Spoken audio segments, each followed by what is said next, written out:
ಬನ್ನಿರಿ, ಮೂರನೇ ಪಾಠದಲ್ಲಿ ಜೀವನ ಮತ್ತು ಮರಣ ಈ ಎರಡು ಅಂಶಗಳನ್ನು ಪೌಲನು ವಿಶೇಷವಾಗಿ ಪ್ರಸ್ತಾಪ ಮಾಡ್ತಾನೆ. ಕಲಿತು ಆನಂದಿಸುವ.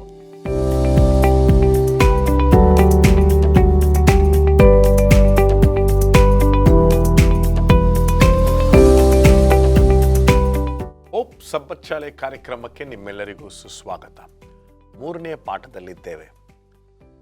ಪ್ರಾರ್ಥನಾಪೂರ್ವಕವಾಗಿ ಈ ಪಾಠವನ್ನು ಶುರು ಮಾಡೋಣ. ಒಂದು ಸಣ್ಣ ಪ್ರಾರ್ಥನೆ. ಪ್ರೀತಿ ಸಾಗರನೆ, ಸಂಪೂರ್ಣನೇ, ಕಾರಣಕರ್ತನೆ, ನಿನ್ನ ವಾಕ್ಯವನ್ನು ಕಲಿಯಲಿಕ್ಕೆ ಬಂದಿದ್ದೇವೆ. ಮಾತನಾಡು, ಕೇಳುತ್ತೇವೆ. ಯೇಸು ಕ್ರಿಸ್ತನ ದಿವ್ಯ ನಾಮದಲ್ಲಿ ಆಶೀರ್ವಾದವನ್ನು ಬೇಡಿ ಹೊಂದಿದ್ದೇವೆ ನಮ್ಮ ತಂದೆಯೇ, ಆಮೆನ್. ಫಿಲಿಪ್ಪಿದವರಿಗೆ ಮತ್ತು ಕೊಲೆಸಿದವರಿಗೆ ಬರೆದಂಥ ಪತ್ರಿಕೆಗಳಿಂದ ಅದ್ಭುತವಾಗಿರ್ತಕ್ಕಂಥ ಪಾಠಗಳನ್ನು ನಾವು ಕಲಿತಾ ಇದ್ದೇವೆ. ಅದರಲ್ಲೂ ವಿಶೇಷವಾಗಿ ಪೌಲನ ಪಾತ್ರ, ಅದ್ಭುತವಾಗಿರ್ತಕ್ಕಂಥ ಪಾತ್ರದ ಬಗ್ಗೆ ನಾವು ಕಲಿತಾ ಇದ್ದೀವಿ. ನಮ್ಮ ಅತಿಥಿಗಳು ಬೋಧಕರಾಗಿರ್ತಕ್ಕಂಥ ಪ್ರಸನ್ನಕುಮಾರ್, ಬೋಧಕರಾದ ರಾಜದಾಸ್ ಮತ್ತು ಬೋಧಕರಾಗಿರ್ತಕ್ಕಂಥ ಮುತ್ತು ಮ್ಯಾಥ್ಯೂ ಅವರು ಇರ್ತಕ್ಕಂಥ ತುಂಬ ಸಂತೋಷ. ಇವತ್ತಿನ ಪಾಠ ಮೂರನೇ ಪಾಠ. ಈ ಪಾಠವನ್ನು ನಾವು ಕಲಿಯಕ್ಕಿಂತ ಮುಂಚಿತವಾಗಿ ಸ್ಮರಣ ವಾಕ್ಯವನ್ನು ನಾವು ಓದೋಣ.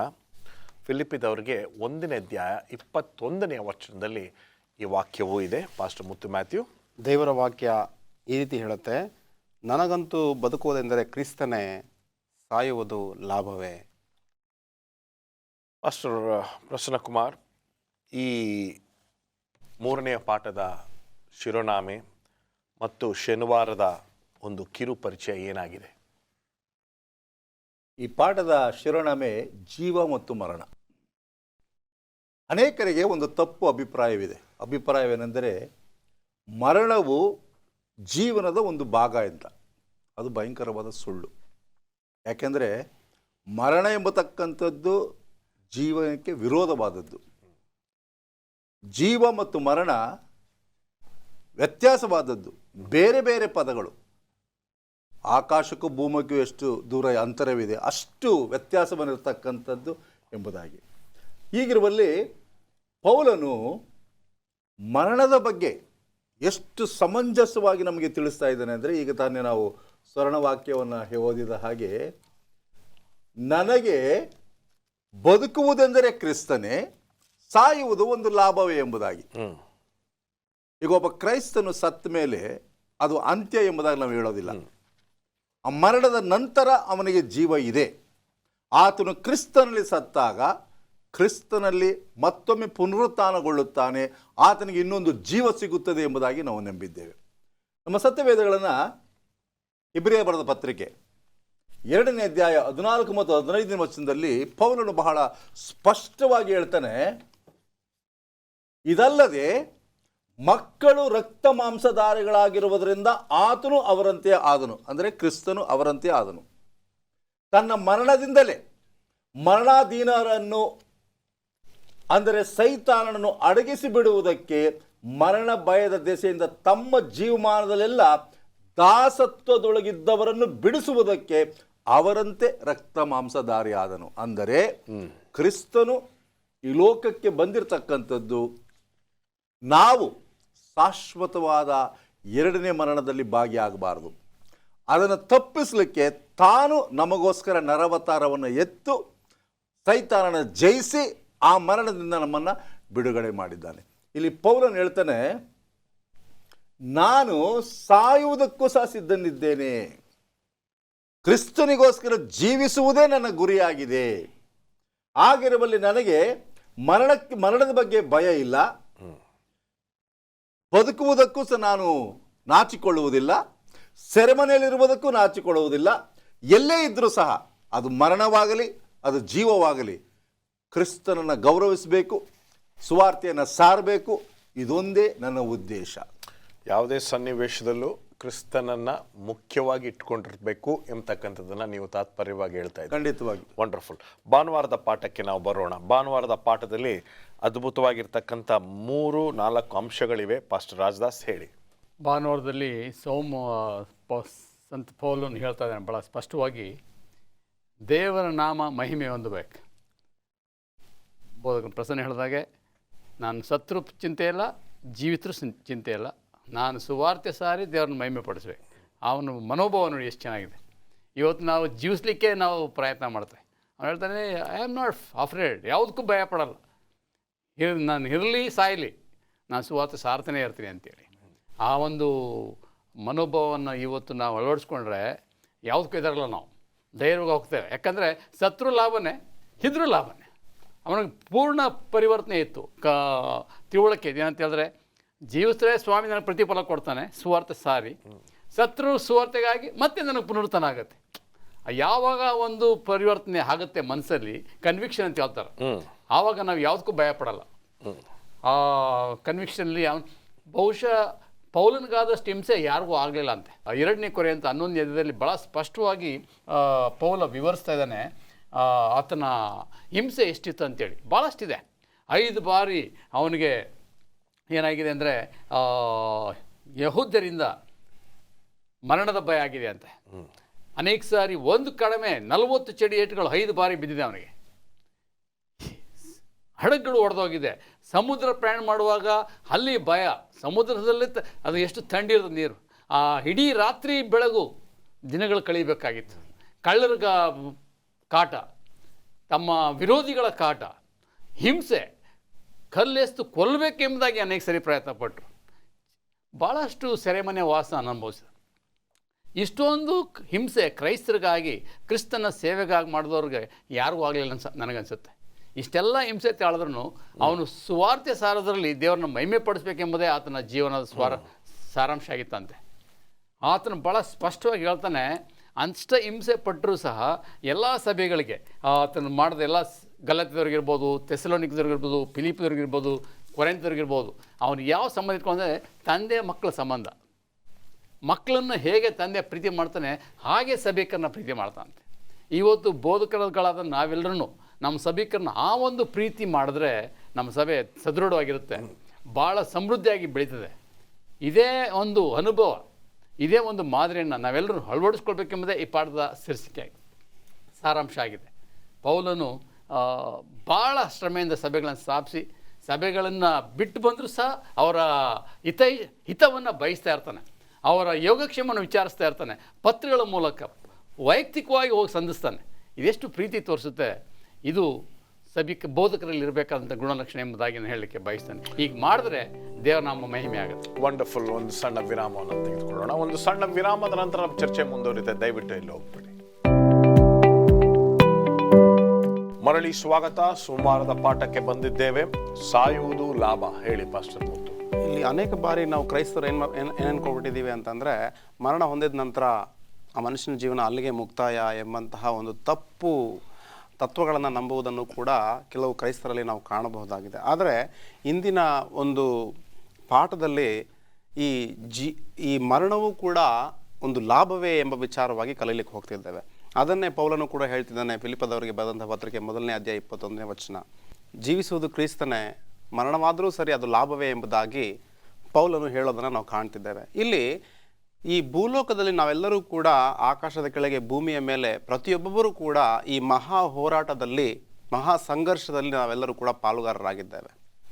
ನಾವೆಲ್ಲರೂ ಅಂದರೆ ದೀಕ್ಷೆಯನ್ನು ಹೊಂದಿ ಕ್ರಿಸ್ತನನ್ನು ಅಂಗೀಕರಿಸಿ ಸಭೆಗೆ ಸೇರಿದಂತಹ ಪ್ರತಿಯೊಬ್ಬ ವ್ಯಕ್ತಿಯೂ ಕೂಡ ದಿನೇ ದಿನೇ ನಾವೇನು ಮಾಡ್ತಿದ್ದೇವಪ್ಪ ಅಂತಂದರೆ, ನಮ್ಮ ಮನಸ್ಸಿನಲ್ಲಿ, ನಮ್ಮ ಸುತ್ತಮುತ್ತಲಿನಲ್ಲಿ ಪ್ರತಿದಿನವೂ ಕೂಡ ಒಂದು ಹೋರಾಟ ಅನ್ನೋದು ನಡೀತಾನೆ ಇದೆ ಎಂಬುದನ್ನು ಈ ಪಾಠದಲ್ಲಿ ನಾವು ಕಲಿಬಹುದಾಗಿದೆ. 2ನೇ ಕೊರಿಂಥ 10ನೇ ಅಧ್ಯಾಯ 3-6 ವಚನಗಳಲ್ಲಿ ಪೌಲನು ಏನನ್ನು ತಿಳಿಸ್ತಿದ್ದಾನೆ ಎಂಬುದಾಗಿ ನಾನು ಓದಲಿಕ್ಕೆ ಬಯಸ್ತೇನೆ. ಬಹಳ ಸೊಗಸಾಗಿ ಆತನು ಮಾತನಾಡ್ತಾನೆ.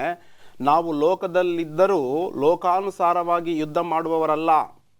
ನಾವು ಉಪಯೋಗಿಸುವ ಆಯುಧಗಳು ಲೋಕ ಸಂಬಂಧವಾದ ಆಯುಧಗಳಲ್ಲ. ಅವು ದೇವರ ಎಣಿಕೆಯಲ್ಲಿ ಬಲವಾಗಿದ್ದು ಕೋಟೆಗಳನ್ನು ಕೆಡವಿ ಹಾಕುವಂಥವುಗಳಾಗಿವೆ. ನಾವು ವಿತರ್ಕಗಳನ್ನು, ದೇವಜ್ಞಾನವನ್ನು ವಿರೋಧಿಸುವುದಕ್ಕೆ ಏರಿಸಲ್ಪಟ್ಟಿರುವ ಉನ್ನತವಾದ ಎಲ್ಲ ಕೊತ್ತಲಗಳನ್ನು ಕೆಡವಿ ಹಾಕಿ ಎಲ್ಲ ಯೋಚನೆಗಳನ್ನು ಕ್ರಿಸ್ತನಿಗೆ ವಿಧೇಯರಾಗುವಂತೆ ಸೆರೆ ಹಿಡಿದು ನಿಮ್ಮ ವಿಧೇಯತ್ವವು ಪರಿಪೂರ್ಣವಾದ ಮೇಲೆ ಎಲ್ಲ ವಿಧೇಯತ್ವಕ್ಕೆ ಶಿಕ್ಷೆ ಮಾಡುವುದಕ್ಕೆ ಸಿದ್ಧರಾಗಿದ್ದೇವೆ. ನಾವು ಯುದ್ಧ ಮಾಡುತ್ತಿರುವುದು ಈ ಲೋಕಸ್ಥರ ಸಂಗಡ ಅಲ್ಲ, ದುರಾತ್ಮಗಳ ಸಂಗಡ ಎಂಬ ವಿಚಾರವಾಗಿ ಪೌಲನು ಇಲ್ಲಿ ಸುದೀರ್ಘವಾಗಿ ಬರೆಯೋದನ್ನು ನಾವಿಲ್ಲಿ ಗಮನಿಸಬಹುದು. ಇಲ್ಲಿ ಪೌಲನ ಜೀವನದಲ್ಲಿ ನಾವು ನೋಡುವಾಗ, ಇಲ್ಲವೇ ನಮ್ಮ ಆತ್ಮೀಯ ಜೀವನದಲ್ಲಿ ನಾವು ನೋಡುವಾಗ ಅನೇಕ ಬಾರಿ ನಮಗೆ ಖಿನ್ನತೆಗೊಳಗಾಗ್ತೇವೆ, ಮೋಸ ನಮ್ಗೆ ಮಾಡ್ತಾರೆ, ನಮ್ಮನ್ನು ಹೀಯಾಳಿಸ್ತಾರೆ, ಭಯ ನಮ್ಮನ್ನು ಆವರಿಸುತ್ತೆ. ಅಷ್ಟು ಮಾತ್ರವೇ ಅಲ್ಲದೆ ನಮಗೆ ಒತ್ತಡ ಇರುತ್ತೆ. ಇವೆಲ್ಲವೂ ಕೂಡ ಇದ್ದಾಗಲೂ ಸರಿ ಪೌಲನ್ ಏನು ಮಾಡ್ತಾನಪ್ಪ ಅಂತಂದರೆ ಪ್ರೀತಿ, ಸಹನೆ, ನಂಬಿಕೆ ಇಂಥವುಗಳಲ್ಲಿ ಮುಂದೆ ಹೋಗ್ತಾನೆ. ಆದ್ದರಿಂದ ನಾವು ಕೂಡ ಅಷ್ಟೇ ದೇವರ ಮಕ್ಕಳಾಗಿ ಪ್ರೀತಿ, ಸಹನೆ, ಸಮಾಧಾನ, ಕರುಣೆ ಎಂಬ ವಿಚಾರದಲ್ಲಿ ನಾವು ಬೆಳೆಯುತ್ತಾ ಕ್ರಿಸ್ತನನ್ನು ಧರಿಸಿಕೊಂಡು ನಾವು ಮುಂದೆ ಹೋಗಬೇಕು ಎಂಬುದನ್ನು ಇಂದಿನ ಪಾಠದಲ್ಲಿ ನಾವು ಕಲಿಯಬೇಕು. ಅಷ್ಟೇ ಅಲ್ಲ, ಫಿಲಿಪ್ಪ 1:21 ಪೌಲನ್ ಹೇಳ್ತಾನಲ್ಲ, ಜೀವಿಸುವುದು ನಾನಲ್ಲ ಕ್ರಿಸ್ತನೇ, ಮರಣವಾದರೂ ಕೂಡ ಲಾಭವೇ ಎಂಬುದಾಗಿ. ಆ ಮಾತಿನ ವಿಚಾರವಾಗಿ ನಾವು ಕಲಿಯಬೇಕು ಅಂತಂದರೆ, ಈಗ ಸತ್ಯವೇದದಲ್ಲಿ ಹೇಬೇಲ ಮರಣವನ್ನು ಆತನ ಮರಣವನ್ನು ಹೊಂದಿದರೂ ಸರಿ, ಆತನ ಒಂದು ಮರಣದ ಮುಖಾಂತರ ನಮಗೆ ಒಂದು ನಿರೀಕ್ಷೆ ಇದೆ. ಏನಪ್ಪ ಅಂತಂದರೆ ದೇವರ ಮಕ್ಕಳಿಗೆ ಒಂದು ಪುನರುತ್ಥಾನದ ಒಂದು ನಿರೀಕ್ಷೆ ಇದೆ. ದೇವರು ಒಮ್ಮೆ ಬರಲಿದ್ದಾನೆ. ಆತನ ಏನು ಮಾಡ್ತಾನಪ್ಪ ಅಂದರೆ ತನ್ನ ಒಂದು ನಂಬಿಗಸ್ತ ಮಕ್ಕಳನ್ನು, ನೀತಿವಂತ ಮಕ್ಕಳನ್ನು ಏನು ಮಾಡ್ತಾನಪ್ಪ ಅಂತಂದರೆ ಪುನರುತ್ಥಾನಗೊಳಿಸಿ ಆ ನಿತ್ಯ ರಾಜ್ಯಕ್ಕೆ ಕೊಂಡೊಯ್ತಾನೆ. ಆ ರಾಜ್ಯದಲ್ಲಿ ನಾವು ಸದಾಕಾಲ ಯುಗ ಯುಗಾಂತರಕ್ಕೂ ಕೂಡ ನಾವು ಜೀವಿಸ್ತೇವೆ ಎಂಬಂತಹ ಒಂದು ದೊಡ್ಡ ನಿರೀಕ್ಷೆ ಸತ್ಯವಾಕ್ಯದಲ್ಲಿ ನಮ್ಗೆ ಬರೆಯಲ್ಪಟ್ಟಿದೆ. ಆದ್ದರಿಂದ ದೇವರ ಮಕ್ಕಳು ಸತ್ತರೂ ಸರಿ, ಅನೇಕ ಮಿಷನರಿಗಳು ಸತ್ತಾಗ ಬಹಳ ಸಂತೋಷವಾಗಿ ಅವರು ಸತ್ತರು. ಯಾರು ಕೂಡ ದುಃಖಪಟ್ಟದ್ದು ಬಹಳ ಕಡಿಮೆ ಜನ. ಯಾಕೆ ಎಂಬುದಾಗಿ ನಾವು ನೋಡುವಾಗ ಅವರಿಗೆ ಒಂದು ಅದ್ಭುತವಾದಂತಹ ಒಂದು ನಿರೀಕ್ಷೆ ಇತ್ತು. ಖಂಡಿತವಾಗ್ಲೂ ಯೇಸು ಸ್ವಾಮಿಯವರು ಬರ್ತಾರೆ. ಆ ತುತ್ತೂರಿ ಪ್ರಧಾನ ದೂತನ ಶಬ್ದವು ಕೇಳಲ್ಪಟ್ಟಾಗ ನಾವೆಲ್ಲರೂ ಕೂಡ ಪುನರುತ್ಥಾನವನ್ನು ಹೊಂದಿ ಕ್ರಿಸ್ತನ ಬಳಿಗೆ ನಾವು ಒಯ್ಯಲ್ಪಡ್ತೇವೆ ಎಂಬಂತಹ ಒಂದು ನಿರೀಕ್ಷೆಯಲ್ಲಿ ಅವರೆಲ್ಲರೂ ಕೂಡ ಜೀವಿಸಿದ್ರು. ಆದ್ದರಿಂದ ನಾವು ಕೂಡ ಅಷ್ಟೇ ಕ್ರಿಸ್ತನಲ್ಲಿ ಮರಣ ಹೊಂದಿದವರಿಗೂ ಯಾವುದೇ ಕಾರಣಕ್ಕೂ ಕೂಡ ನಿರಾಶ್ರಿತರಾಗುವಂತಹ ಅವಶ್ಯಕತೆ ಇಲ್ಲ. ದೇವರು ಬರುವಾಗ ಅವರನ್ನು ಎಬ್ಬಿಸ್ತಾನೆ ಎಂಬುದನ್ನು ಸತ್ಯವಾಕ್ಯ ನಮಗೆ ಸ್ಪಷ್ಟವಾಗಿ ತಿಳಿಸುತ್ತೆ. ವಂಡರ್ಫುಲ್. ಮುಂದೆ ಹೋಗೋಣ. ಮಂಗಳವಾರದ ಪಾಠಕ್ಕೆ ನಾವು ಬರೋಣ. ನಾವು ಯಾವ ರೀತಿ ಇರಬೇಕು ಎಂಬತಕ್ಕಂಥದ್ದನ್ನು ನಾವು ಇಲ್ಲಿ ನೋಡ್ಲಿಕ್ಕೆ ಹೋಗ್ತಾ ಇದ್ದೀವಿ. ಹೇಳಿ ಪಾಸ್ಟರ್ ಪ್ರಸನ್ನ ಅವರೇ. ಮಂಗಳವಾರದ ಪಾಠದ ಶಿರೋನಾಮೆನೇ ಹೇಳ್ತದೆ, ನಾವು ಭರವಸೆಯಿಂದ ಇರಬೇಕು. ಏನೇ ಆದರೂ ಸಹ ನಂಬಿಕೆ ಕುಗ್ಗಿ ಹೋಗಬಾರ್ದು, ಧೈರ್ಯ ಕುಂದಿ ಹೋಗಬಾರ್ದು. ನಮ್ಮ ಜೀವಿತದಲ್ಲಿ ಆ ನಿರಾಶೆ ಎಂಬತಕ್ಕಂಥದ್ದಾಗಿ ಬರಬಾರ್ದು. ಯಾಕೆಂದರೆ ಪೌಲನ ಒಂದು ಚರಿತ್ರೆ, ಜೀವಿತವೇ ಒಂದು ಉತ್ತೇಜನ ನಮಗೆ. ಫಿಲಿಪ್ಪಿಯ 1ನೇ ಅಧ್ಯಾಯ 23-24 ವಚನದಲ್ಲಿ ಹೇಳ್ತಕ್ಕಂಥದ್ದು, ನನಗಂತೂ ಬದುಕುವುದೆಂದರೆ ಕ್ರಿಸ್ತನೇ, ಸಾಯುವುದು ಲಾಭ ಎಂಬುದಾಗಿ ಹೇಳಿದ ಮೇಲೆ, ಶರೀರದಲ್ಲಿಯೇ ಬದುಕಬೇಕಾದಲ್ಲಿ ಕೆಲಸ ಮಾಡಿ ಫಲ ಹೊಂದಲು ನನಗೆ ಅನುಕೂಲವಾಗಬಹುದು. ಹೀಗಿರಲಾಗಿ ನಾನು ಯಾವುದನ್ನು ಆರಿಸಿಕೊಳ್ಳಬೇಕು ನನಗೆ ತೋರದು. ಈ ಎರಡರ ನಡುವೆ ಸಿಕ್ಕಿಕೊಂಡಿದ್ದೇನೆ. ಅಂದರೆ ಜೀವವನ್ನು ಆರಿಸ್ಕೊಳ್ಳ, ಮರಣವನ್ನು ಆರಿಸ್ಕೊಳ್ಳ, ನಾನು ಜೀವಿಸಿದ್ರೆ ಏನು ಲಾಭ, ಸತ್ರೆ ಏನು ಲಾಭ, ಇಲ್ಲಿಂದ ಹೋಗಿಬಿಟ್ಟು ಕ್ರಿಸ್ತನ ಜೊತೆಯಲ್ಲಿರಬೇಕೆಂಬುದೇ ನನ್ನ ಅಭಿಲಾಷೆ. ಅಂದರೆ ಇಲ್ಲಿಂದ ಹೋಗಿಬಿಟ್ಟು ಎಂಬುದಾಗಿ ಹೇಳುವಾಗ ಸತ್ತ ಮೇಲೆ ಕ್ರಿಸ್ತನ ದೇವರು. ಆದರೆ ಇಲ್ಲಿ ಅನೇಕರು ಈ ವಚನವನ್ನು ತಪ್ಪಾಗಿ ತಿಳ್ಕೊಳ್ತಾರೆ. ಪೌಲನು ಸತ್ತ ತಕ್ಷಣ ಪರಲೋಕ ಹೋಗ್ಬಿಟ್ಟ, ಅನೇಕರು ಸತ್ತ ಮೇಲೆ ತಕ್ಷಣ ಪರಲೋಕ ಹೋಗ್ತಾರೆ ಎಂಬುದಾಗಿ. ಹಂಗೆ ಹೋಗೋದಾದರೆ ಲಾಜರನು ಹೋಗಬೇಕಾಗಿತ್ತು. ಆದರೆ 4 ದಿವಸ ಆದಮೇಲೂ ಸಹ ಯೇಸು ಸ್ವಾಮಿ ಬರುವಾಗ ಲಾಜರನು ಸಮಾಧಿಯಲ್ಲೇ ಇದ್ದ. ಆ ಸಮಾಧಿಯಿಂದಲೇ ಆತನು ಹೊರಗಡೆ ಬಂದ ಎಂಬುದಾಗಿ. ಆದರೆ ಕ್ರೈಸ್ತರಾದಂಥ ನಾವು ಏನನ್ನು ತಿಳಿದುಕೊಳ್ಳಬೇಕಂದ್ರೆ, ಮರಣ ಎಂಬತಕ್ಕಂಥದ್ದು ಒಬ್ಬ ಕ್ರೈಸ್ತನಿಗೆ ನಿದ್ರೆ. 1ನೇ ಥೆಸಲೋನಿಕ 4ನೇ ಅಧ್ಯಾಯ 16 ಮತ್ತು 17ನೇ ವಚನವನ್ನು ಗಮನಿಸುವಾಗ, ಆ ತುತ್ತೂರಿಯ ಶಬ್ದವನ್ನು ಕೇಳಿದ ತಕ್ಷಣ ಸತ್ತ ಪ್ರತಿಯೊಬ್ಬರು ಸಹ ಆ ಸ್ವರವನ್ನು ಕೇಳಿ ಮೇಲೆ ಎದ್ದೇಳ್ತಾರೆ. ಹಾಗಿರುವಲ್ಲಿ ನಾವು ಧೈರ್ಯದಿಂದಿರಬೇಕು, ಭರವಸೆಯಿಂದಿರಬೇಕು. ಹಿಂಸೆಗಾಗಲಿ, ಸಮಸ್ಯೆಗಾಗಲಿ, ತೊಂದರೆಗಾಗಲಿ, ಮರಣಕ್ಕಾಗಲಿ ನಾವು ಭಯಪಡುವ ಅವಶ್ಯಕತೆ ಇಲ್ಲ. ಯಾಕೆಂದರೆ ಪ್ರತಿಯೊಬ್ಬ ಕ್ರೈಸ್ತನಿಗೂ ಒಂದು ನಿರೀಕ್ಷೆ ಇದೆ. ಆ ನಿರೀಕ್ಷೆ ಏನಂದರೆ, ಮರಣದ ನಂತರ ನನಗೆ ಜೀವ ಇದೆ. ಯೇಸು ಕ್ರಿಸ್ತನು ಬರೋದು ಮನುಷ್ಯನಿಗೆ ಆ ಜೀವವನ್ನು ಕೊಡಲಿಕ್ಕೋಸ್ಕರ.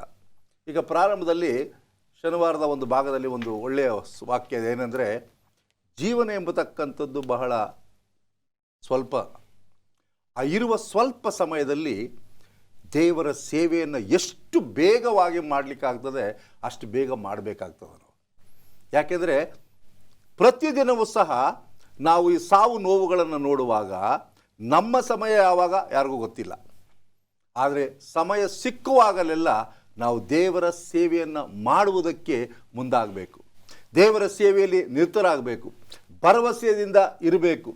ನಾವು ಸಾಯುವುದಕ್ಕೂ ಸಿದ್ಧರಾಗಬೇಕು. ಯಾಕಂದರೆ ಪೌಲನು ಹೇಳ್ತಕ್ಕಂಥದ್ದು ಅದೇ, ನಾನು ನಿಮ್ಮ ಜೊತೆಯಲ್ಲಿ ಶರೀರವಾಗಿ ಇರಬೇಕು ಅಂತ ಬಯಸ್ತಾ ಇದ್ದೇನೆ.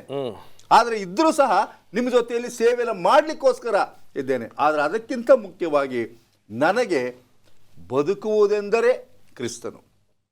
ಬದುಕಿದ್ರೂ ಕ್ರಿಸ್ತನಲ್ಲಿರಬೇಕು ನಾನು. ಸಾಯುವುದೆಂದರೆ ಲಾಭ.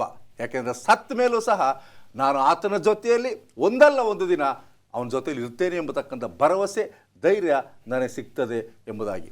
ಸೊ ಇವತ್ತು ಪ್ರತಿಯೊಬ್ಬ ಕ್ರೈಸ್ತರು ಸಹ ಆ ಭರವಸೆಯಲ್ಲಿ ಜೀವಿಸಬೇಕು. ಆ ಭರವಸೆ ಯಾವುದೆಂದರೆ ನಮಗೆ ಮರಣವಾಗಲಿ ಜೀವವಾಗಲಿ ಎರಡೂ ಕ್ರಿಸ್ತನೇ. ವಂಡರ್ಫುಲ್. ಖಂಡಿತವಾಗ್ಲೂ ದೇವರು ನಮ್ಮೆಲ್ಲರಿಗೂ ಈ ಕಾರ್ಯಕ್ರಮ ನೋಡ್ತಾ ಇರ್ತಕ್ಕಂಥವ್ರು ಇರ್ಬೋದು ಅಥವಾ ನಮಗೆ ವೈಯಕ್ತಿಕವಾಗಿ ಅದ್ಭುತವಾಗಿರ್ತಕ್ಕಂಥ ಒಂದು ಪಾಠ ಇದು. ನಮಗೆ ಸ್ವಲ್ಪ ಸಮಯವಿದೆ, ಕೊಂಚ ಸಮಯವಿದೆ, ಅದನ್ನು ಯಾವ ರೀತಿ ಉಪಯೋಗಿಸ್ಕೋಬೇಕು ಎಂಬತಕ್ಕಂಥದ್ದು ತುಂಬ ಸುಂದರವಾಗಿ ಹೇಳ್ಕೊಟ್ರೆ. ಈಗ ಒಂದು ಸಣ್ಣ ವಿರಾಮವನ್ನು ತೆಗೆದುಕೊಳ್ಳೋಣ. ಒಂದು ಸಣ್ಣ ವಿರಾಮ. ಮರಳಿ ಸ್ವಾಗತ. ಬನ್ನಿ ನಮ್ಮ ಚರ್ಚೆಯನ್ನು ಮುಂದುವರಿಸ್ಕೊಂಡು ಹೋಗೋಣ. ಬುಧವಾರದ ಪಾಠಕ್ಕೆ ಬಂದಿದ್ದೇವೆ. ನಾವು ಯಾವ ರೀತಿ ಇರಬೇಕು ಎಂಬತಕ್ಕಂಥದ್ದನ್ನು ನಾವು ಈಗ ಕಲಿತಾ ಇದ್ದೇವೆ ಬುಧವಾರದ ಪಾಠದಲ್ಲಿ. ಹೇಳಿ ಪಾಸ್ಟರ್ ರಾಜದಾಸ್. ಪೌಲ ಭಾಳ ಸ್ಪಷ್ಟವಾಗಿ ಈ ಬುಧವಾರದ ಪಾಠದಲ್ಲಿ ನಮಗೆ ಒಂದು ನಿಗೂಢವಾದಂಥ ಸತ್ಯವನ್ನು, ಪಾರದರ್ಶಕವಾದಂಥ ಅಂಶವನ್ನು ತಿಳಿಸ್ತಾ ಇದ್ದಾನೆ. ಸಭೆ ಸ್ಥಿರವಾಗಿ ಸುಭದ್ರವಾಗಿ ವಿಸ್ತಾರವಾಗಿ ಬೆಳಿಬೇಕಾದ್ರೆ ಭಾಳ ಪ್ರಾಮುಖ್ಯದ ಅಂಶ ಏನಂತ ಹೇಳಿದ್ರೆ ಐಕ್ಯತೆ. ಸ್ವಾಮಿ ಈ ಲೋಕದಲ್ಲಿ ಇರುವಾಗ ಒಂದು ಪ್ರಾರ್ಥನೆ ಮಾಡ್ತಾನೆ. ಯೋಹಾನ 17ನೇದಲ್ಲಿದೆ ಆ ಪ್ರಾರ್ಥನೆಯ ಸಾರಾಂಶ ಏನಂತ ಹೇಳಿದ್ರೆ, ತಂದೆ ನಾನು ನೀನು ಒಂದಾಗಿರುವ ಹಾಗೆ ಇವರೆಲ್ಲರೂ ನಮ್ಮಲ್ಲಿ ಒಂದಾಗಿರಲಿ ಅಂತೇಳಿ. ಇವರು ಅಂತ ಹೇಳಿದ್ರೆ ಎಲ್ಲ ಸಭಿಕರಲ್ಲಿ ಏನಿರ್ಬೇಕಂದ್ರೆ ಐಕ್ಯತೆ ಇರಬೇಕಂತೆ. ಯಾವಾಗ ಐಕ್ಯತೆ ಇರ್ತದೆ ರಾಗನೂ ನಾವು ಹಾಡ್ತೇವೆ, ಸ್ನೇಹ ಪ್ರೀತಿ ಎಲ್ಲಿದೆಯೋ ದೇವನೀಹನಲ್ಲೇ ಅಂತ. ದೇವರು ಎಲ್ಲಿರ್ತಾನೆ ಅಂತ ಹೇಳಿದ್ರೆ ಸ್ನೇಹ ಪ್ರೀತಿ ಇರುವಲ್ಲಿ. ಐಕ್ಯತೆ ಇರುವಾಗ ಸಭೆ ಒಂದಾಗಿರುತ್ತೆ, ಸಭೆ ಬೆಳಿಲಿಕ್ಕೆ ಸಾಧ್ಯತೆ ಆಗುತ್ತೆ. ಐಕ್ಯತೆಗಾಗಿ ಪ್ರಾರ್ಥನೆ ಮಾಡ್ದ, ಐಕ್ಯತೆ ಇತ್ತು. ಅದಕ್ಕಾಗಿಯೇ ಆಗಿನ ಕಾಲದ ಎಲ್ಲ ಜನಾಂಗಕ್ಕೂ ಸುವಾರ್ತೆ ಸಾರಲ್ಪಡ್ತು ಎಂಬುದಾಗಿ ದೇವರ ವಾಕ್ಯ ಹೇಳುತ್ತೆ. Because they were United in Christ. ಇವತ್ತು ಅದು ಭಾಳ ಪ್ರಾಮುಖ್ಯ ಎಂಬುದಾಗಿ ಭಾಳ ಸ್ಪಷ್ಟವಾಗಿ ತಿಳಿಸ್ತಾ ಇದ್ದಾನೆ. ಇವತ್ತು ಆ ಐಕ್ಯತೆ ಬರಬೇಕಾದ್ರೆ ಆ ಬರದೇ ಇರೋದಕ್ಕೆ ಕಾರಣ ಏನಂತ ಹೇಳಿದ್ರೆ ಗರ್ವ, ಅಹಂಕಾರ. ನಾನು ಅವನಿಗಿಂತ ಏನು ಕಡಿಮೆ, ಅವ್ರನ್ನೇ ಬಿಟ್ಟು ಅವ್ರನ್ನೇ ಮಾಡ್ತಾರೆ ಪಾಸ್ಟ್, ಅವ್ರು ಹಿಡ್ಕೊಂಡು ಅವರೇ ಮಾಡ್ಕೊಳ್ಳಿ, ನಾನು ಯಾಕೆ ಮಾಡಬೇಕು, ನನ್ನ ಯಾಕೆ ಅವ್ರು ಸಂಧಿಸಲಿಲ್ಲ. ಈ ಒಂದು ಭಿನ್ನಾಭಿಪ್ರಾಯಗಳು ಬಂದು ಸಭೆ ಹೊಡಿತಾ ಇದೆ. ಆ ಸಭೆ ಹೊಡಿಬಾರ್ದು ಅಂದರೆ ನಮ್ಮಲ್ಲಿ ಗರ್ವ ಇರಬಾರ್ದು. ಅದಕ್ಕೆ ಸ್ವಾಮಿ ಭಾಳ ಸ್ಪಷ್ಟವಾಗಿ ಅಳವಡಿಕೆಯಲ್ಲಿ ಮೀಕ 6ನೇ ಅಧ್ಯಾಯ 8ನೇ ವಚನ ಹೇಳುತ್ತೆ, 3 ಅಂಶಗಳನ್ನು ಎಲ್ಲ ಸಭಿಕರು ಗಮನದಲ್ಲಿಟ್ಕೊಳ್ಬೇಕಂತೆ. ಲವ್, ಮರ್ಸಿ, ಪ್ರೀತಿಯನ್ನು ನಾವು ಬೆಳೆಸ್ಕೊಳ್ಬೇಕು, ಮತ್ತು ದೀನರಾಗಿರಬೇಕು, ನಮ್ರತರಾಗಿರಬೇಕು, ಮತ್ತು ನ್ಯಾಯವನ್ನು ಆಚರಿಸ್ಬೇಕಂತೆ. Do justly, love mercy and be humble in the side of. ಯಾವಾಗ ನಾವು ದೀನತೆ ಇರ್ತೇವೆ, ನ್ಯಾಯವನ್ನು ಆಚರಿಸ್ತೇವೆ, ಪ್ರೀತಿಯನ್ನು ಅಳವಡಿಸ್ಕೊಳ್ತೇವೆ, ಆಗ ಸಭೆ ಬೆಳೆದಲ್ಲಿ ಸಂದೇಹನೇ ಇಲ್ಲಂತೆ. ಇದು ಭಾಳ ಪ್ರಾಮುಖ್ಯವಾದ. ಈ 3 ಅಂಶವನ್ನು ನಮ್ಮ ಸಭಿಕರು ಮನಸ್ಸಿಟ್ಟುಕೊಂಡು ಸೈತಾನನಿಗೆ ಹೆಡೆ ಮಾಡಿಕೊಡ್ಬಾರ್ದು. ಯಾವುದೇ ವಿಷಯಕ್ಕೂ ನಾವು ಗರ್ವ ಪಡಬಾರ್ದು. ಎಷ್ಟೇ ಶ್ರೀಮಂತರಿರ್ಬೋದು, ನಮ್ಮನ್ನು ತಗ್ಗಿಸ್ಕೊಂಡು ಕ್ರಿಸ್ತನ ಮನಸ್ಸು ನಮ್ಮಲ್ಲಿ ಬಂದಾಗ ಆಗ ಸಭೆ ಬೆಳೀಲಿಕ್ಕೆ ಸಾಧ್ಯ ಇದೆ. ಇದು ಭಾಳ ಪ್ರಾಮುಖ್ಯದ ಅಂಶ. ಎಲನ್ ವೈಟ್ ಅವರು ಭಾಳ ಸ್ಪಷ್ಟವಾಗಿ ಬರೆದಿದ್ದಾರೆ. ಟೆಸ್ಟಿಮೋನೀಸ್ ಫಾರ್ ದ ಚರ್ಚ್, ಸಭೆಗೆ ಸಮಾಲೋಚನೆ, ಸಂಚಿಕೆ 5ನೇ ಸಂಚಿಕೆ ಪುಟ 240ರಲ್ಲಿ ಹೇಳ್ತಾರೆ, ಅಮ್ಮ ಸಭೆ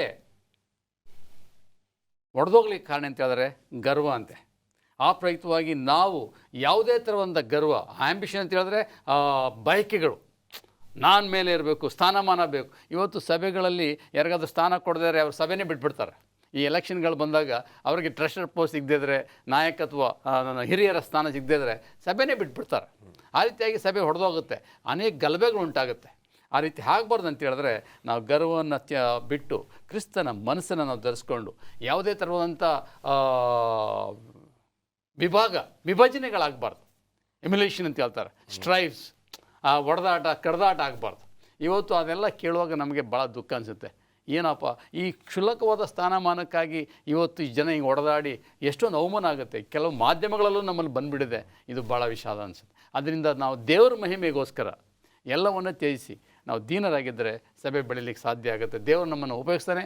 ಆವಾಗ ಮಾಡಿದಂಥ ಕಾರ್ಯವನ್ನು ಈಗಲೂ ಮಾಡ್ತಾನೆ. ಪೌಲ ಇದಕ್ಕಾಗಿ ತವಕಪಟ್ಟ, ಸ್ವಾಮಿ ಅದಕ್ಕಾಗಿ ತವಕಪಟ್ಟ, ಆಗ ಸಭೆ ಚೆನ್ನಾಗಿ ಬೆಳೀತಾ ಇತ್ತು. ಇವತ್ತು ಪೌಲನಲ್ಲಿ ಇದ್ದಂಥ ಮನಸ್ಸು, ಕ್ರಿಸ್ತಲಿದ್ದ ಮನಸ್ಸು ನಮ್ಮಲ್ಲೂ ಬರಲಿ. ಪೌಲ ಹೆಚ್ಚಿಸ್ಕೊಳ್ಳಲಿಲ್ಲ, ತಗ್ಗಿಸ್ಕೊಂಡ. ಸ್ವಾಮಿನೂ ಸಹ ತಗ್ಗಿಸ್ಕೊಂಡ. ಅದಕ್ಕೆ ಸ್ವಾಮಿ ಶಿಷ್ಯರು ಸಹ ಅದನ್ನು ಹೇಳ್ತಾನೆ, ನನ್ನ ಹಿಂಬಾಲಿಸ್ರಿ, ನನ್ನ ಮನಸ್ಸು ನಿಮ್ಮಲ್ಲಿರಲಿ, ಆಗ ದೇವರಿಗೆ ಮಹಿಮೆ ಆಗುತ್ತೆ, ಸಭೆ ಬೆಳೆಯೋಕ್ಕೆ ಸಾಧ್ಯ ಆಗುತ್ತೆ. ವಂಡರ್ಫುಲ್. ಕೊನೆ ದಿನ ಗುರುವಾರದ ಪಾಠಕ್ಕೆ ನಾವು ಬರೋಣ. ನಾವು ಇನ್ನೊಂದು ರೀತಿ ಯಾವ ರೀತಿ ಇರಬೇಕು ಅಂತ ಇಲ್ಲಿ ಬರೆಯಲ್ಪಟ್ಟಿದೆ. ಹೇಳಿ ಪಾಸ್ಟರ್ ಮುತ್ತು ಮ್ಯಾಥ್ಯೂ. ಐಕ್ಯತೆಯಲ್ಲಿ ಯಾವ ರೀತಿ ಬೆಳಿಬೇಕು ಎಂಬುದನ್ನು ಇಲ್ಲಿ ಮುಂದುವರಿಸಿರೋದನ್ನು ನಾವು ಕಾಣಬಹುದಾಗಿದೆ. ಮಾರ್ಕನ ಸುವಾರ್ತೆ 3ನೇ ಅಧ್ಯಾಯ 25ನೇ ವಚನದಲ್ಲಿ ನಾವು ನೋಡೋದಾದರೆ, ಒಂದು ಮನೆಯಲ್ಲಿ ಭೇದ ಹುಟ್ಟಿದರೆ ಆ ಮನೆಯು ನಿಲ್ಲಲಾರದು ಎಂಬುದಾಗಿ ಸತ್ಯವಾಕ್ಯ ಸ್ಪಷ್ಟವಾಗಿ ಹೇಳುತ್ತೆ. ಆದ್ದರಿಂದ ನಾವಿಲ್ಲಿ ಗಮನಿಸಬೇಕು, ಒಂದು ಮನೆಯಲ್ಲಾಗಿರ್ಬೋದು, ಸಭೆಯಲ್ಲಾಗಿರಬಹುದು, ಐಕ್ಯತೆ ಅನ್ನೋದಿದ್ದರೆ ನಾವು ಏನು ಬೇಕಾದರೂ ಸಾಧಿಸ್ಬೋದು, ಸಭೆಗಳನ್ನು ತುಂಬಿಸ್ಬೋದು, ಅನೇಕ ಆತ್ಮಗಳನ್ನು ಗೆಲ್ಲಬಹುದು, ಅನೇಕ ಸುವಾರ್ಥ ಸೇವೆಯನ್ನು ನಾವು ಅದ್ಭುತವಾಗಿ ಮಾಡಬಹುದು. ಇಲ್ಲಿ ನಾವು ಗಮನಿಸಬೇಕಾದ್ರೆ ನಾವು ಅಂದರೆ ಸೆವೆಂತ್ ಡೇ ಅಡ್ವೆಂಟಿಸ್ಟ್ ಸಭೆಯವರಾದಂತಹ ನಮ್ಮಲ್ಲಿ ಒಂದು ವೇಳೆ ಐಕ್ಯತೆ ಇದ್ದಲ್ಲಿ ನಾವು ಖಂಡಿತವಾಗಲೂ ಸುವಾರ್ತೆಯನ್ನು ಅದ್ಭುತವಾಗಿ ಸಾರಿ ಹೇಳಬಹುದಾಗಿದೆ. ಪ್ರಕಟಣೆ ಪುಸ್ತಕ 12ನೇ ಅಧ್ಯಾಯ 17ನೇ ವಾಕ್ಯದ ಪ್ರಕಾರ ನಾವು ನೋಡೋದಾದರೆ, ನಾವೆಲ್ಲರೂ ಕೂಡ ಸತ್ಯವೇದದ ಪ್ರವಾದನೆಯಿಂದ ಬಂದಂತಹ ಒಂದು ಸಭೆ ಸೆವೆಂತ್ ಡೇ ಅಡ್ವೆಂಟಿಸ್ಟ್ ಸಭೆ. ಆದ್ದರಿಂದ ನಾವು ಈ ಒಂದು ಸುವಾರ್ತೆಯನ್ನು ಅನೇಕರಿಗೆ ಸಾರಬೇಕಾದರೆ ನಮ್ಮಲ್ಲಿ ಏನಿರಬೇಕಪ್ಪ ಅಂತಂದರೆ ಒಂದು ಐಕ್ಯತೆ ಇರಬೇಕು ಎಂಬುದಾಗಿ ಇಂದಿನ ಸಬ್ಬತ್ತಿನ ಪಾಠ ತಿಳಿಸ್ತಾ ಇದೆ. ಅಷ್ಟೇ ಅಲ್ಲ, ನಾವು ಗಮನಿಸೋದಾದರೆ ಯೋಹಾನ ಸುವಾರ್ತೆ 17ನೇ ಅಧ್ಯಾಯದಲ್ಲಿ ಯೇಸು ಸ್ವಾಮಿಯವರು ತಂದೆಯ ಬಳಿಯಲ್ಲಿ ಪ್ರಾರ್ಥನೆ ಮಾಡ್ತಾ ಹೇಳ್ತಿದ್ದಾರೆ, ಸ್ವಾಮಿ, ನೀವು ಯಾವ ರೀತಿ ಐಕ್ಯತೆಯಲ್ಲಿ ಇದೆವೋ ಅದೇ ರೀತಿ ಈ ಅಪೊಸ್ತಲರನ್ನು ಕೂಡ ಐಕ್ಯತೆಯಲ್ಲಿ ಬೆಳೆಸು ಸ್ವಾಮಿ ಎಂಬುದಾಗಿ ಅವರು ಪ್ರಾರ್ಥನೆಯನ್ನು ಮಾಡ್ತಾರೆ. ಆದ್ದರಿಂದ ಈ ಒಂದು ಪ್ರಾರ್ಥನೆ ನಮ್ಮದಾಗಿರಬೇಕು. ನಾವೆಲ್ಲರೂ ಕೂಡ ಐಕ್ಯತೆಯಲ್ಲಿರಬೇಕು, ಐಕ್ಯತೆಯಿಂದ ಮುಂದೆ ಹೋಗಿ ಸುವಾರ್ತೆಯನ್ನು ಸಾರಿ ಹೇಳಬೇಕು ಎಂಬುದು ದೇವರ ಒಂದು ಚಿತ್ತ. ಆದ್ದರಿಂದ ನಮ್ಮ ಐಕ್ಯತೆಯನ್ನು ಕಾಪಾಡಿಕೊಳ್ಳಲು ನಾವೇನು ಮಾಡಬೇಕಪ್ಪ ಅಂದರೆ ಪ್ರತಿನಿತ್ಯ ನಾವು ಪ್ರಯತ್ನವನ್ನು ಮಾಡಬೇಕು ಎಂಬುದನ್ನು ನಾವಿಲ್ಲಿ ಗಮನಿಸಬೇಕು. ಫಿಲಿಪ್ಪ 1ನೇ ಅಧ್ಯಾಯ 27ನೇ ವಾಕ್ಯದಿಂದ ನಾನು ಓದ್ತಿದ್ದೇನೆ, ದಯಮಾಡಿ ಎಲ್ಲರೂ ಗಮನಿಸಿ. ಹೇಗೂ ಕ್ರಿಸ್ತನ ಸುವಾರ್ತೆಗೆ ಯೋಗ್ಯರಾಗಿ ನಡೆದುಕೊಳ್ಳಿರಿ, ಆಗ ನಾನು ಬಂದು ನಿಮ್ಮನ್ನು ನೋಡಿದರೂ ಸರಿಯೇ, ದೂರದಲ್ಲಿದ್ದು ನಿಮ್ಮ ಸುದ್ದಿಯನ್ನು ಕೇಳಿದರೂ ಸರಿಯೇ, ನೀವು ನಿಮ್ಮ ವಿರೋಧಿಗಳಿಗೆ ಯಾವ ವಿಷಯದಲ್ಲಾದರೂ ಹೆದರದೆ ಒಂದೇ ಆತ್ಮದಲ್ಲಿ ದೃಢವಾಗಿ ನಿಂತು ಸುವಾರ್ತೆಯಲ್ಲಿಟ್ಟ ನಂಬಿಕೆಗೋಸ್ಕರ ಐಕ್ಯಮತ್ಯದಿಂದ ಹೋರಾಡುವವರಾಗಿದ್ದೀರೆಂದು ನಾನು ತಿಳಿದುಕೊಳ್ಳುವೆನು. ನೋಡಿ, ಆತನು ಹೇಳ್ತಿದ್ದಾನೆ ಇಂತಹ ಒಂದು ಅದ್ಭುತವಾದಂತಹ ಮಾತು, ಒಂದೇ ಆತ್ಮದಲ್ಲಿ ದೃಢವಾಗಿ ನಿಂತು ಸುವಾರ್ತೆಯಲ್ಲಿ ನಂಬಿಕೆ ಇಟ್ಟು ಐಕ್ಯಮತ್ಯದಿಂದ ಹೋರಾಡುವವರಾಗಿರಬೇಕು ಎಂಬುದಾಗಿ ಆತನು ಹೇಳ್ತಾ ಇದ್ದಾನೆ. ಆದ್ದರಿಂದ ನಾವು ಕೂಡ ಅಷ್ಟೇ ಈ ಸುವಾರ್ತೆ ವಿಚಾರದಲ್ಲಿ ಐಕ್ಯತೆಯಿಂದ ನಮ್ಮ ಭಿನ್ನಾಭಿಪ್ರಾಯಗಳು ಏನೇ ಇರಬಹುದು, ಭಾಷೆಗಳು ಯಾವುದೇ ಇರಬಹುದು, ಏನೇ ಆದರೂ ಕೂಡ ನಾವು ಸುವಾರ್ತೆ ವಿಚಾರಕ್ಕೆ ಬಂದಾಗ ಐಕ್ಯತೆಯಲ್ಲಿ ನಾವು ಇರುವಾಗ ಅನೇಕ ಸಭೆಗಳನ್ನು ಕಟ್ಟಬಹುದು ಎಂಬುದಾಗಿ ನಾವಿಲ್ಲಿ ಗಮನಿಸಬೇಕು. ಮತ್ತಾಯನ ಸುವಾರ್ತೆ 10ನೇ ಅಧ್ಯಾಯ 38ನೇ ವಚನದಲ್ಲಿ ಯೇಸು ಸ್ವಾಮಿಯವರು ಹೇಳ್ತಿದ್ದಾರೆ, ನೀವು ನನ್ನ ಹಿಂಬಾಲಿಸಬೇಕಾದ್ರೆ ಏನು ಮಾಡಬೇಕಪ್ಪ ಅಂತಂದರೆ ನಿಮ್ಮ ಶಿಲುಬೆಯನ್ನು ಹೊತ್ತು ನೀವೇನು ಮಾಡಬೇಕು, ನನ್ನನ್ನು ಹಿಂಬಾಲಿಸಬೇಕು ಎಂಬುದಾಗಿ. ನನ್ನ ವಿಚಾರವಾಗಿ ನಿಮಗೆ ಮೋಸಗಳಾಗ್ತವೆ, ನಿಮ್ಮನ್ನು ಹೊಡಿತಾರೆ, ಹಿಂಸಿಸ್ತಾರೆ, ಒಳಗೆ ಮಾಡ್ತಾರೆ, ಆದರೂ ಕೂಡ ನೀವೇನು ಮಾಡಬೇಕಪ್ಪ ಅಂತಂದ್ರೆ ನನ್ನ ಹಿಂಬಾಲಿಸಬೇಕು ಎಂಬುದಾಗಿ ಯೇಸು ಸ್ವಾಮಿಯವರು ಹೇಳ್ತಿದ್ದಾರೆ. ಅದೇ ರೀತಿ ಇಲ್ಲಿ ಯೋಬನು ಕೂಡ ಮಾಡಿದ ಎಂಬುದಾಗಿ ನಾವು ನೋಡ್ತೀವಿ. ಆತನು ನೀತಿವಂತನಾಗಿದ್ದ, ಆತನಂತವನು ಯಾರೂ ಕೂಡ ಇಲ್ಲ ಎಂಬುದಾಗಿ ಸತ್ಯವಾಕ್ಯ ಹೇಳುತ್ತೆ. ಆದರೂ ಕೂಡ ತನ್ನ ಜೀವನದಲ್ಲಿ ಆತನು ತನ್ನ ಮಕ್ಕಳನ್ನು ಕಳೆದುಕೊಳ್ತಾನೆ, ತನ್ನ ಆಸ್ತಿಯನ್ನು ಕಳೆದುಕೊಳ್ತಾನೆ. ಅಷ್ಟು ಮಾತ್ರವೇ ಅಲ್ಲ, ತನ್ನ ದೇಹವೆಲ್ಲವೂ ಕೂಡ ಭಯಂಕರವಾದಂತಹ ಒಂದು ವ್ಯಾಧಿಗೆ ಒಳಗಾಗುತ್ತೆ. ಆದರೂ ಕೂಡ ದೇವರನ್ನು ಆತನು ಯಾವುದೇ ಕಾರಣಕ್ಕೂ ಕೂಡ ದೂಷಿಸಲಿಲ್ಲ. ಆತನು ನಂಬಿಗಸ್ತನಾಗಿದ್ದ, ಪ್ರಾಮಾಣಿಕನಾಗಿದ್ದ ಎಂಬುದಾಗಿ ಈ ಸಬ್ಬತ್ತಿನ ಪಾಠ ತಿಳಿಸುತ್ತೆ.